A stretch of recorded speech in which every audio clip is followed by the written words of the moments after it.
Ce soir à l'émission, c'est la période des budgets pour les municipalités de la région. Avant chaque 31 décembre, une municipalité est dans l'obligation de déposer un budget de fonctionnement et un plan d'immobilisation pour l'année suivante. Et une certification prestigieuse pour les cultures québécoises Gen V. Non, on est la première serre, donc le cultivateur en serre, qui a la certification B Corp au Canada. En entrevue, je reçois Jacinthe Prince et Martin Charron à propos de leur participation aux 4e États généraux de l'itinérance. Chaque individu doit être respecté dans son histoire, dans son historique. Enfin, la comédienne, autrice et metteur en scène Dorana Aguirre-Bissonnette vient nous parler du spectacle La Veillée d'antan qui sera bientôt à l'affiche de l'Hurlu. On suit une histoire qui permet de voir le temps des fêtes d'autrefois puis le temps des fêtes d'aujourd'hui. Bienvenue à Accès local.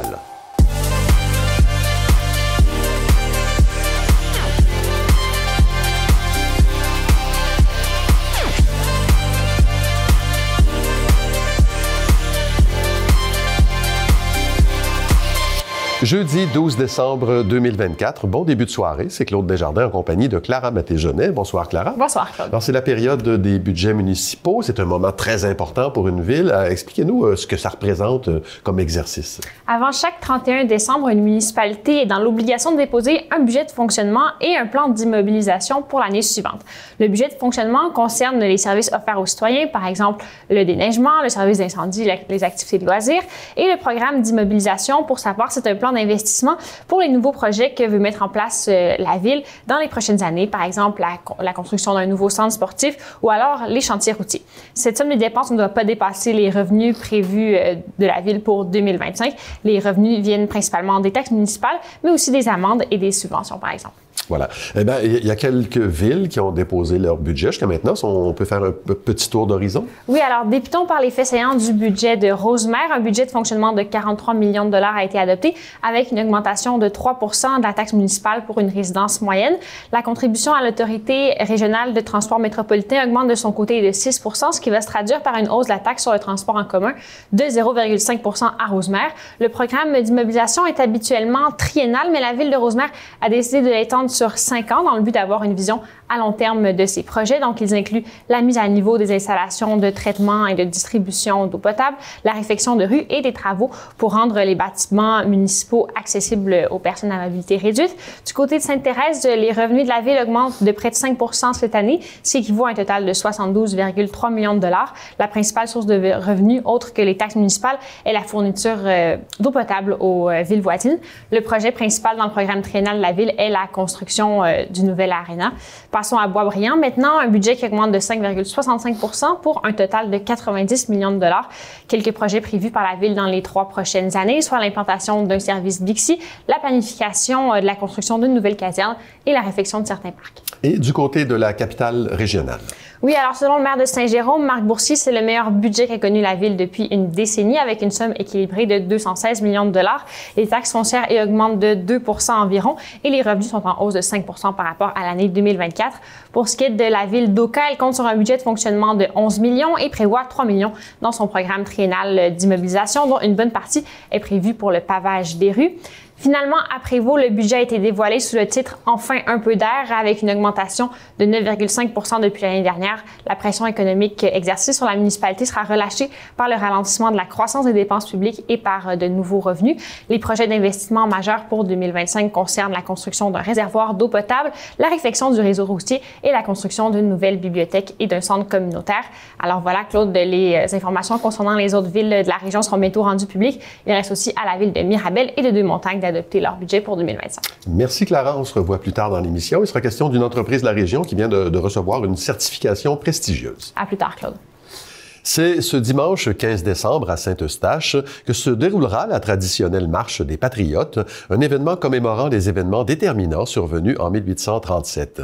La Corporation de la Fête nationale Jean-Olivier Chénier de la Société Saint-Jean-Baptiste de Montréal invite la population à l'édition 2024 qui se tiendra à compter de 13 h au 275 rue Saint-Eustache. Après la marche, repas et musique traditionnelle seront au rendez-vous alors qu'on procédera à la remise du prix Patriote de l'année. L'ailier gauche Jonathan Fauchon est devenu, le dimanche 8 décembre, le meilleur pointeur de l'histoire de l'Armada de Blainville-Boisbriand. Le capitaine de cette formation de la Ligue de hockey junior majeur du Québec montre désormais une fiche de 216 points, un de plus que Luke Henman, qui détenait ce record jusque-là. Jonathan Fauchon, qui a été nommé joueur de la semaine, pourrait maintenant devenir le premier joueur de l'Armada à atteindre le plateau des 100 buts, lui qui en est à sa 5e saison avec l'équipe. Le président de Lion Électrique, Nicolas Brunet, a remis sa démission le 1er décembre dernier, un peu plus d'1 an après son entrée en fonction. L'entreprise de Saint-Jérôme annonçait la même journée la mise à pied de 400 employés. Lion Électrique se trouve toujours en situation financière difficile et lutte pour sa survie. L'entreprise a vendu son centre de l'innovation de Mirabel pour 50 millions de dollars la semaine dernière. Son acquéreur à Aéroport de Montréal le transformera en centre d'innovation en aérospatial. Les finissants de l'option théâtre du Cégep de Saint-Jérôme ont présenté la pièce Encore Lysis du 18 au 22 novembre dernier. Cette comédie tragique, adaptée de Lysistrata d'Aristophane, proposait une relecture contemporaine de ce classique vieux de 2500 ans sous la direction artistique de Maxime Racicot-Doucet, enseignant au département de théâtre. Plus de 1500 personnes ont assisté à l'une des 6 représentations. Cette mise en scène alliait projection vidéo, danse et chant, en plus de présenter les membres de la cohorte de première année qui interprétait le chœur. C'est sous le thème « Renverser la tendance, un devoir collectif » que se déroulait du 27 au 29 novembre à Québec la 4e édition des États généraux de l'itinérance en présence d'intervenants de tous les milieux. La ville de Sainte-Thérèse y était représentée par Jacinthe Prince, qui est conseillère municipale, et Martin Charon, directeur de la sécurité et du mieux-être du milieu. Bonsoir à vous deux. Bonsoir. D'abord, c'était un événement qui était organisé par le réseau Solidarité Itinérance Québec. Vous étiez à peu près 400 personnes à y participer. À tour de rôle, rapidement, quels sont les ateliers auxquels vous avez assisté? Personnellement, j'ai assisté à quelques ateliers qui nous donnaient la possibilité d'en savoir plus sur les services offerts sur le terrain, entre autres des organismes de travail de milieu, des organismes qui viennent en aide également aux communautés les plus vulnérables de notre société. Il faut penser aussi que dans le Nord, il y a des sociétés qui sont vraiment démunies en termes de services. Donc ça m'intéressait aussi d'apprendre tout ce qui se passe, malgré que on sait que l'idée derrière tout ça, c'était vraiment de retenir le travail de collaboration. Ouais, voilà. On est tous unis par cette problématique-là au Québec. Ouais. Donc, c'est ce qu'on a été chercher. On va développer là-dessus un peu plus tard. Madame Prince, vous avez participé, à ce que je sais, à des ateliers qui touchaient les enjeux de logement social, de santé mentale, entre autres. Vous dites avoir fait le plein de connaissances. J'ai vu ça sur les réseaux sociaux. Oui. Comment est-ce qu'ils vont être utilisées, ces connaissances-là, dans la dynamique là, de la ville de Sainte-Thérèse? Bien, en fait, évidemment, j'ai décidé de participer à des ateliers qui étaient liés aux enjeux à la ville de Sainte-Thérèse. Ouais. Et puis, je suis en train de monter, en fait, un document de présentation pour tenter d'amener le meilleur de tout ce que j'ai retenu des ateliers. Donc, en effet, la crise du logement qui était présentée par Frappru, un organisme communautaire, Médecins du Monde également, qui avait des notions qui étaient hyper intéressantes, desquelles j'ai beaucoup appris. Donc, c'est de cette façon-là que j'aimerais tenter d'amener tout ça éventuellement. D'accord. Martin Charon, cette idée, justement, vous l'avez abordé, du devoir collectif qui est contenu dans le thème de l'événement, le principe de la responsabilité partagée. Jusqu'à quel point ça, c'est essentiel pour agir efficacement, ou je devrais peut-être dire même intelligemment, contre l'itinérance? C'est essentiel parce que les problématiques sont multiples, parce que les problématiques sont complexes aussi. Ouais. Donc, chaque individu doit être respecté dans son histoire, dans son historique et aussi dans son tempo, si vous voulez, à modifier des comportements ou à arriver à trouver des solutions durables à leurs problèmes. Ça peut être des problématiques financières, évidemment, mais aussi ça peut être des problématiques de santé mentale, des problématiques de toxicomanie, d'alcoolisme. Donc, tout ça, c'est compliqué. Puis, la municipalité a un rôle à jouer, mais l'ensemble des citoyens aussi a un rôle à jouer. Et évidemment, ce qu'on souhaite, c'est que les gens puissent être tolérants l'un envers l'autre pour arriver éventuellement à un respect universel. Voilà. Parce que nous, on prend ça à cœur, on travaille en collaboration avec les organismes du milieu, Puis on a tous un rôle à jouer à travers ça. Madame, on le répète, Madame Prince, quand on parle d'itinérance, ce sont les villes qui sont en première ligne. Est-ce que dans cette dynamique-là, dans cette optique-là, est-ce que chaque ville doit développer son approche? Sinon, est-ce qu'il est possible ou même souhaitable que les villes agissent de façon concertée? Bien, tout à fait. C'est-à-dire que c'est un travail de collaboration avec les différentes parties prenantes. Puis du côté des municipalités, bien, dans mon cas, à moi, je vais joindre le comité de l'itinérance de l'Union des municipalités du Québec où on souhaite atteindre certains objectifs. Puis il y a un partage de connaissances, partage de pratiques hyper intéressant et enrichissant duquel on peut justement se développer à ce niveau-là. Oui. Martin Charron, vous avez été policier, vous, pendant 33 ans. Vous avez toujours privilégié l'approche communautaire d'une police communautaire. Vous étiez proche de la rue, vous l'êtes encore, je pense. Vous connaissez donc le phénomène de l'itinérance, vous connaissez les itinérants par leur prénom. Comment ça a évolué, ça, la situation de l'itinérance à Sainte-Thérèse depuis 30 ans, 33 ans? C'est une évolution qui se fait en fonction de plusieurs éléments externes. C'est-à-dire que présentement, Sainte-Thérèse comme ailleurs, il y a peu ou pas de logements abordables. Donc, c'est sûr que le facteur économique vient jouer. Il y a aussi toute l'influence de certaines substances qu'il peut avoir lorsqu'elles sont sur le marché ou disponibles. À ce moment-là, peut venir influencer beaucoup le comportement de certains individus. Donc, en fonction, vous l'avez dit, 33 ans, 35 ans maintenant, mais on a la chance d'avoir vraiment à Sainte-Thérèse une communauté tissée serrée. Ouais. On a la chance d'avoir des organismes communautaires, du travail de rue, des intervenants de milieu avec lesquels on travaille, puis on sent que la communauté est vraiment là pour s'appuyer l'un envers l'autre, pour dire on laissera pas tomber personne. Dans le fond, on va tisser les mailles du filet le plus serré possible pour s'assurer qu'on laisse personne derrière. D'accord. Madame Prince, je reviens sur la question là, du logement. Qu'est-ce qu'une ville peut faire? Logement, santé mentale. Qu'est-ce qu'une ville peut faire dans ces deux champs spécifiques sans l'aide du gouvernement fédéral ou provincial? Oui, bien, du côté des municipalités, on peut réserver des terrains qui vont être prévus pour la construction de logements abordables, logements sociaux. Donc oui, on peut y aller de ce sens. On peut également débloquer des fonds pour soutenir les organismes communautaires qui souhaitent développer du logement social ou abordable. Donc de ce côté-là, je pense que ça prend une volonté politique. Puis ensuite, c'est de tout mettre en place pour pouvoir aider toutes les différentes parties prenantes à réussir justement à surmonter ou du moins aider ou contribuer le plus possible à la situation, puis on est très sensible, évidemment. Martin, malheureusement, les actions les plus visibles, là, pour ne pas dire spectaculaires, qu'on voit parfois aux nouvelles, ce sont ces fameux démantèlements de campements de fortune. Je sais que ça n'existe pas à Sainte-Thérèse, mais est-ce que ça a été discuté là-bas aux États généraux? Et est-ce qu'on règle quelque chose quand on fait ça? C'est une excellente question. Parce qu'on ne s'entend pas tous sur les mêmes lignes de pensée. C'est-à-dire que plusieurs municipalités, dont Sainte-Thérèse, ne croient pas au fait de tolérer des campements être une solution à moyen long terme. Ça peut être quelque chose d'intéressant à très court terme. Par contre, ce qu'on se dit, c'est que pour le bien-être des citoyens, on peut difficilement tolérer le fait que des gens dorment sous une tente et qu'ils soient laissés à eux-mêmes. On parle souvent de problématiques de chauffage, surtout rendu où on en est rendu, des problématiques de sécurité personnelle, des problématiques de violence à l'intérieur de ces campements-là, et c'est ce qu'on veut prévenir absolument. Ouais. Donc, pour l'instant, je vous dirais que grâce aux organismes communautaires qui sont présents en place, heureusement, on ne semble pas avoir de problématiques de campement.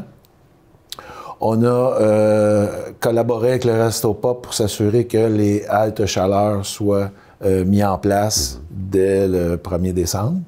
Également, on est assez tolérant par rapport à certains comportements ici à droite et à gauche, mais dans le fond, ce qui est important que vous sachiez, c'est qu'on assure une vigie quotidienne à savoir qu'est-ce qui se passe sur notre territoire. Ouais. On travaille en collaboration avec les services de police également qui sont là pour patrouiller les secteurs peut-être les plus vulnérables, puis informer la municipalité pour trouver des solutions durables aux problèmes qui peuvent être vécus par certains individus.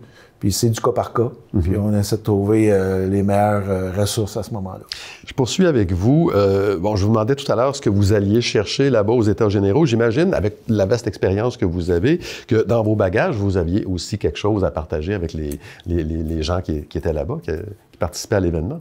Puis ce qui est vraiment intéressant, c'est qu'il y avait plein de monde avec plein de bagages. Ouais. Dans le fond, c'est que c'est ça qui est pertinent. On a travaillé, Jacinthe et moi, avec des comités qui étaient formés de d'autres municipalités, des comités qui étaient également formés d'organismes communautaires qui viennent en aide aux gens, de peu partout à travers la province. Puis ces échanges-là, ça vaut $1 million, dans le fond. Comme disait Jacinthe, c'est qu'on essaie de partager les meilleures pratiques. C'est sûr que comme représentant d'un service de police,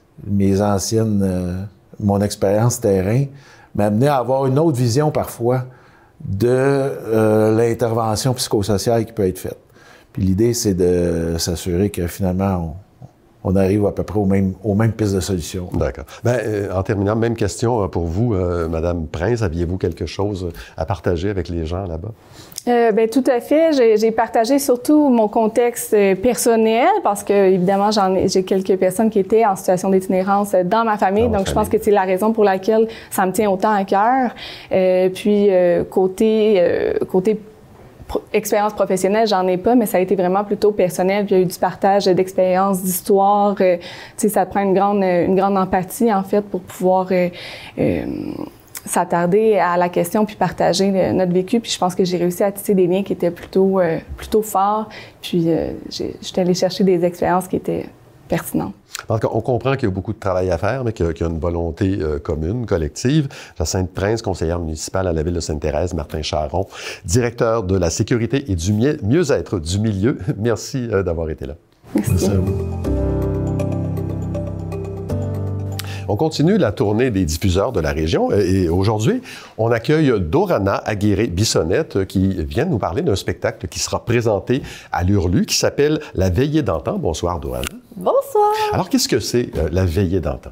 La Veillée d'antan, dans le fond, c'est une comédie musicale que j'ai écrite de ma plume avec Vincent Léonard, son soutien, dans le fond. Et puis, c'est une comédie musicale on suit une histoire qui permet de voir le temps des fêtes d'autrefois puis le temps des fêtes d'aujourd'hui. Là, tu me dis qu'est-ce que c'est que ça? Dans le fond, c'est le temps des fêtes d'autrefois. On retrouvait quoi dans notre temps des fêtes? Des rigodons, un peu plus de religion, hein? Ouais. Veux pas. Il y avait de la bonne bouffe. La bonne bouffe, contrairement à aujourd'hui, c'est plus la même chose. Hein? Je pense qu'on se lève plus de la bouffe. On a perdu quelques traditions. Quelques traditions, puis aujourd'hui, c'est ça, c'est tout le contraire. Fait on prend ces deux univers-là, deux univers du temps des fêtes, on les met en un seul spectacle, puis on fait des comparaisons à travers ça. OK. Est-ce qu'il y a un lien qui les unit? Oui, dans le fond, on suit l'histoire de Germania Richer, une jeune fille métissée, mi-cubaine, mi-québécoise, qui sera interprétée par moi. Ah tiens donc, il y a du vécu là-dedans. Oui, il y a du vécu. Puis dans le fond, on a ces deux parents qui sont Pierrette et Martin. Pierrette est plus du côté le temps des fêtes d'autrefois, puis Martin, le temps des fêtes modernes. Fait que dans le fond, les deux sont divorcés depuis une couple d'années, sont remariés de leur bord, puis les deux nouvelles familles vont partager le temps des fêtes ensemble pour Germania, mais ils se détestent parce qu'ils sont très différents l'un l'autre, dû à leurs valeurs et leur mentalité complètement opposées. C'est une comédie musicale. Oui. Donc, il y a du jeu, il y a du chant, il y a de la danse, j'imagine. Exactement. Dans votre conception, comment ça s'est organisé, tout ça? Ça a évolué avec plusieurs rencontres avec Vincent Léonard. D'ailleurs, passer 1 heure avec lui, c'est comme plonger dans un...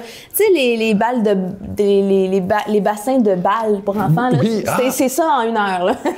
C'est super le fun. Belle façon de décrire une relation avec Vincent Léonard, ça, oui. Je peux très bien imaginer. Ça doit être très divertissant, en tout cas. Oui. Puis, dans le fond, où ça en est venu là-dessus, c'est qu'on trouvait important de mettre l'accent sur ce qu'on a perdu. Par le passé. Puis la conception est venue au fil du temps de si on faisait passer le message à travers 2 familles, parce qu'aujourd'hui, ce qui nous réunit encore, c'est nos familles, c'est nos proches. Fait qu'on était comme... Je pense que c'est une bonne idée de mettre ça de l'avant à travers l'histoire du show. C'est ça le grand objectif. Là, exact. C'est ça le grand objectif. Puis permettre aux jeunes, la jeune génération, de se permettre de comprendre ce qui se passait autrefois, voir les différentes mentalités, toutes les grandes différences, puis s'inspirer pour leur futur. Il n'y a pas que la bottine souriante, il y a des comédies musicales aussi. Oui. Parlant de ça, vous êtes issu du programme de théâtre musical du Collège Lionel Groulx. Qui vous entoure dans ce spectacle-là? Dans ce spectacle-là, j'ai Caroline Mayotte, Karine Daou et Vincent Léonard qui m'aident, qui me coordonnent à bien faire un spectacle, le monter dans les règles de l'art. Parce que des fois, les communications, tout ça, ça peut laisser, c'est compliqué, ça peut laisser à désirer. Puis j'ai commencé il y a 4 mois, ce show-là. Fait que j'étais vraiment un petit peu dernière minute. T'sais. Je me suis lancé un défi, puis on l'a relevé. 4 mois? L'écriture a commencé? L'écriture a commencé il y a 1 an. Mais le monter, trouver mes comédiens, mes danseurs, mes musiciens, ça a pris... on était un peu dans le jus, mais on a réussi. Et vous allez être combien sur scène? Nous allons être 16 sur scène, plus les musiciens, donc 18. 18 sur la petite scène de l'Hurlu? Oui, la petite scène de l'Hurlu, mais remplie de comme Vincent m'a fait vivre une bassine de balles. Oui, ça va ressembler à ça, la bassine de balles. Exactement. On va retenir cette image-là. Donc, c'est à l'Hurlu, ça s'appelle La Veillée d'antan. Les 21, 22, 28, 29 décembre, c'est au 24 Saint-Charles. Pour les billets, on va voir sur le site web de l'Hurlu, j'imagine? Oui, la section spectacle. Le mot de Cambronne, Dorana, merci d'avoir été avec nous. Merci à vous. Puis si ça vous intéresse de venir voir le show, comme on dit dans ce spectacle-là, c'est le temps de souligner ça fort dans le fond de la boîte à bois. Allons-y. Merci. Merci. On est de retour avec Clara Maté-Genet. Clara, les cultures québécoises Gen V, dont on retrouve des serres à Saint-Jérôme, viennent de remporter une certification prestigieuse. Oui, Claude, le producteur en légumes, a reçu en septembre la désignation B Corp, qui signifie qu'elle répond à certains critères très stricts en matière de performance environnementale et sociale, en transparence publique et en responsabilité juridique. C'est la première entreprise séricole au Canada à obtenir cette certification. Alors, pour voir comment ça se traduit sur le terrain, nous sommes rendus sur place dans les serres de Gen V et je vous présente ce soir notre reportage à ce sujet. On regarde ça? Nous, ici, on produit de la tomate à Saint-Jérôme, mais à Sainte-Clotilde, on produit du concombre, du poivron, puis de la laitue. À Amenord et Portneuf, on produit de la laitue. B Corp, en fait, c'est une accréditation qui est donnée aux entreprises qui se démarquent. C'est vraiment un processus qui est quand même long et fastidieux.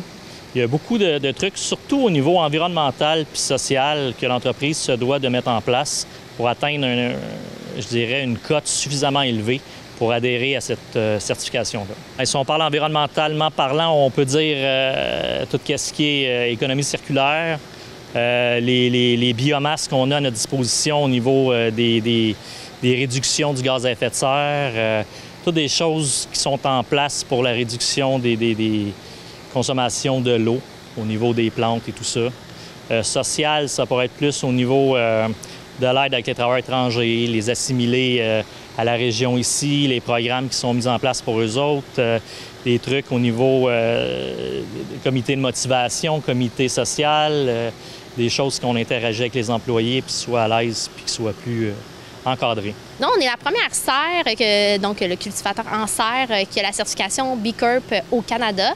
Donc, c'est vraiment un long travail ardu. Ça a dû prendre comme 1 an et demi à 2 ans là, à répondre à toutes les questions là, de la certification. Donc, on est les premiers. Là, on est très fiers de ça, d'ailleurs. La certification, c'est pas on s'assoit là-dessus, on continue. Donc, chaque 3 ans, il y a il revérifie. Donc, il faut améliorer des trucs. Donc, on peut pas dire on l'a, on est correct, on ne change plus rien. Donc, dans les prochains 3 ans, on va devoir appliquer des actions là, pour s'améliorer parce que la certification, c'est ce qui est bien là-dedans, on veut tout le temps chercher à s'améliorer et à se surpasser. Donc, c'est pas la fin, on ne s'assoit pas là-dessus, on va encore travailler. C'est un travail de longue haleine. Donc, chaque 3 ans, il nous réévalue pour qu'on augmente notre score là, que la note qu'on a sur 200. Ici, on a différentes cultures. On a la culture hydroponique qui a un substrat pour retenir l'eau. Donc, on met les engrais à l'intérieur. Ça fait comme un peu une éponge. Fait que ça nous permet de donner l'optimum à la plante. On a aussi des sections bio, que c'est plus une minéralisation à l'intérieur du sol qui va apporter les nutriments à la plante. Puis après ça, on a le côté aquaponique, qui est plus au niveau des laitues, qui sont en bassin, qui vont aller chercher les minéraux dans l'eau directement. En fait, ici, en serre, on est capable de produire à peu près 10 fois plus qu'en champ. On a un meilleur contrôle sur l'eau. Ici, on recycle l'eau. Donc, toute l'eau qui est envoyée à la plante, elle est récupérée. On la filtre, on la traite, on réincorpore des nutriments à l'intérieur, puis on la redistribue dans les serres. Donc, on est vraiment au minimum de la consommation d'eau pour produire des légumes. Ici, on a à peu près 90 000 m². Puis on peut produire certaines variétés entre 2,5 et 4,5 plants par mètre carré. Donc on peut être à peu près à 300 000 plants ou à peu près sur le site ici. Mais si on calcule la quantité de pousses qu'on fait dans GenV, avec les laitues, les poivrons, les concombres et tout ça, on est dans des millions de plants en fait de production. Avec les changements climatiques, ça vient toute la considération de B Corp est inclue à l'intérieur de ça. Donc toute cette philosophie-là, les changements climatiques, tout ce qui est pris en considération, l'environnement, l'économie circulaire, c'est tout ça qui fait qu'en serre, ça s'applique bien. Puis ça vaut la peine de miser là-dessus pour l'avenir. Moi, je trouve que B Corp, c'est le futur, mais c'est aussi, on espère, en GenV, d'inspirer tout le monde cette certification-là, parce que c'est de la transparence. Tu sais, notre score est public, là, donc tout le monde peut aller le voir. Donc, on veut vraiment inviter les gens à l'adopter. Puis c'est vraiment une certification du futur, comme tu dis. Donc, c'est social, l'environnement, c'est vraiment sur plein de niveaux. Donc, on veut vraiment, on aimerait ça inspirer. On aimerait que nous, là, si tout le monde pourrait être B Corp, là, on serait vraiment content. Bien, moi, je trouve, en tant qu'employé, je trouve ça inspirant être un employé qui travaille dans une entreprise certifiée B Corp. Je trouve que ça prouve que l'employeur a le vouloir que ses employés soient bien, qu'on soit écoutés. Puis, comme on a dit, on est en entreprise familiale. Tout le monde se sent comme chez eux, chez GenV. Donc, c'est vraiment... je trouve ça... Moi, je suis fière de travailler pour GenV, qui en plus, c'est la certification B Corp. Je trouve que c'est valorisant. Voilà. Bien, merci beaucoup, Clara. On se revoit mardi prochain. Au revoir, Claude. Ben voilà, c'est tout pour aujourd'hui. Merci beaucoup d'avoir été avec nous. L'émission Les Aînés déniaisés suit à l'instant. Je vous souhaite une excellente soirée à notre antenne et une très belle fin de semaine.